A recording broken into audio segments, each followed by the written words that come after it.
సాంసన్నం సాములు అందరికీ మాల వేసుకున్న 15 డేస్ నుంచి అనుకుంటున్నాం. 15 డేస్ తర్వాత నుండి ఫలక్నామా పోదాం పోదాం పోదాం అని, కానీ ఏదో ఒక రీజన్ వచ్చి క్యాన్సిల్ అయితేనే ఉన్నది.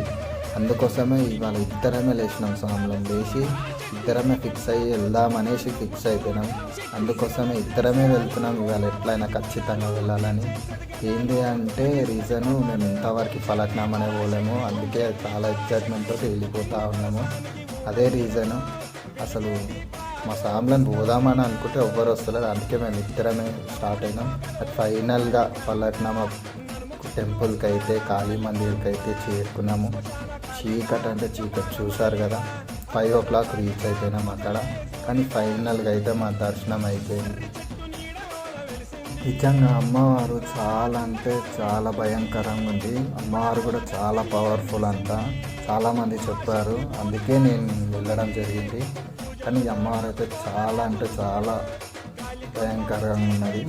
కానీ గుడి చుట్టూ తిరిగితే మాత్రం ఎక్కడ చూసినా ముడుపులే ఉన్నాయి. అమ్మవారికి ముడుపులు కడితే అమ్మవారు మన కోరికలు నెరవేరుస్తుందని భక్తుల నమ్మకం. అందుకే గుడి చుట్టూ ఎక్కడ చూసినా చూడండి, ఎక్కడ చూసినా సాంగ్లు మొత్తం ఇరుముళ్ళే కట్టి ఉన్నాయి, ముడుపులు మొత్తము.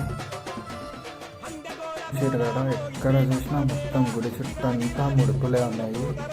5 o'clock ఉన్నా సరే భక్తులు చూసినా ఎంతమంది అప్పటికి పబ్లిక్ చాలా మంది అయిపోయారు. 5 o'clock నుంచి స్టార్ట్ అయ్యారు. ఎంత పబ్లిక్ అంటే ఇంకో కొంచెం సేపు అయితే ఇంకా పబ్లిక్ అవుతారు. అదే వెళ్ళాలనుకుంటే జల్దీ మార్నింగే లేచి వెళ్ళాలి.